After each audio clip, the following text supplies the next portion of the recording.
we try to discover that time, what the life was like, because it's only two Yes. things, divination and war, it seems to me.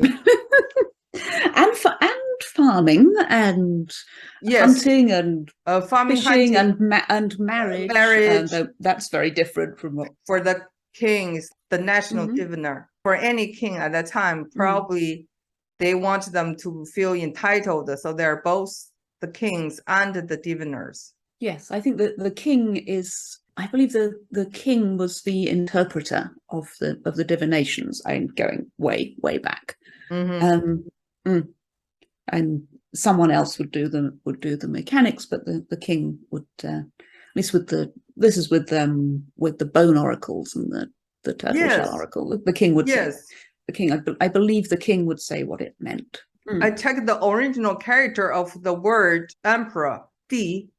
It looks like a mask, wearing a mask. I feel like during the divination, they wear this mask to look very intimidating. It's just my imagination. Could be. So, and the trouble with looking at characters is that when you get to the ancient ones, they often look completely different.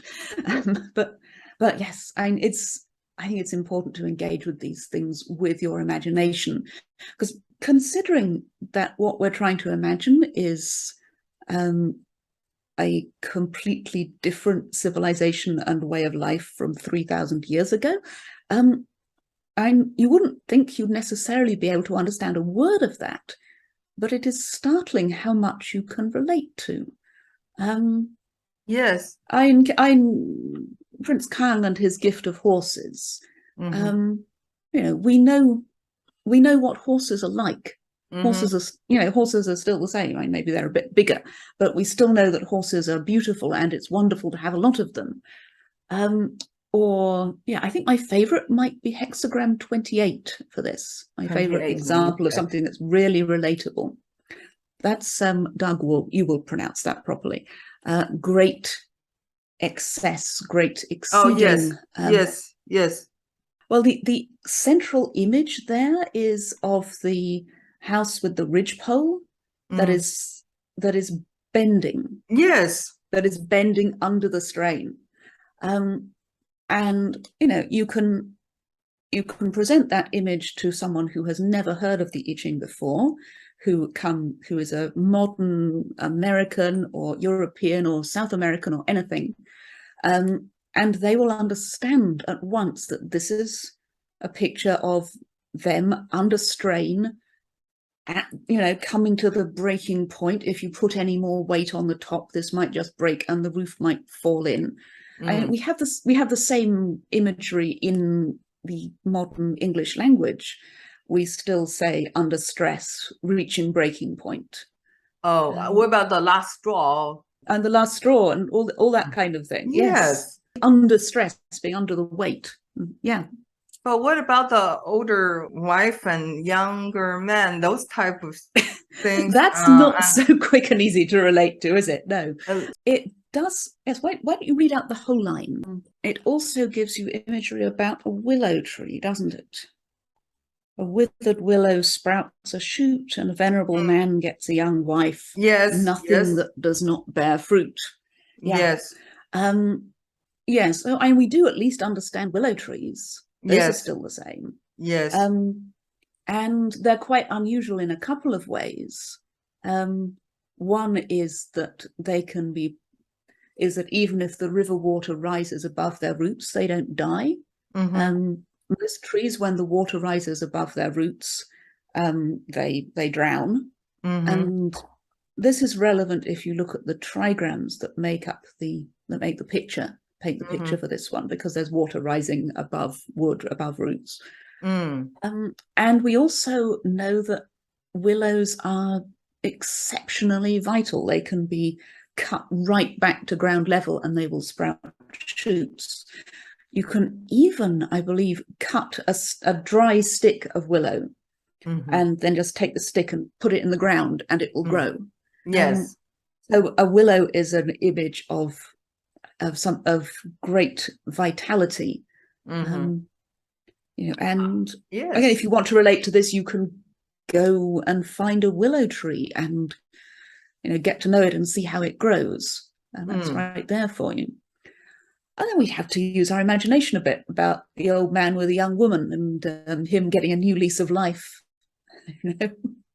Imagination also taps us into the subconsciousness of us. When the ancient people wrote the book, they used a lot of their subconsciousness. Maybe their subconsciousness was more instinctive than us, because we lost some part of that ability with modern technology, with evolution.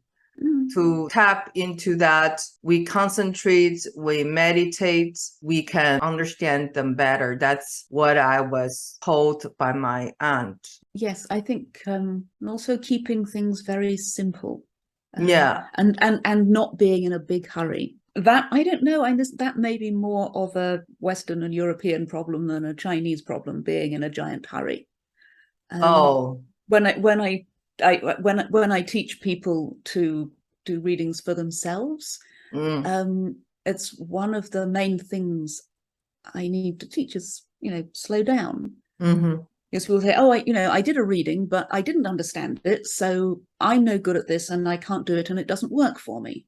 Like, no, okay, you do a reading and you don't understand it, so you reflect on it and you read it again and you think about what you know about willow trees or roofs or horses or whatever, and you imagine it, and you sort of just go and sort of walk around it in your mind, and then you go and sleep on it, and then you go for a walk, and then you think about something else and you let it rest, and you come back to it and it starts speaking to you. But you don't have to be in a giant hurry to, yes, that's the awful expression, to make sense of it. Maybe, it makes sense. Maybe it's not meant to make maybe it's not meant to make sense. Maybe it's meant to make something better than sense.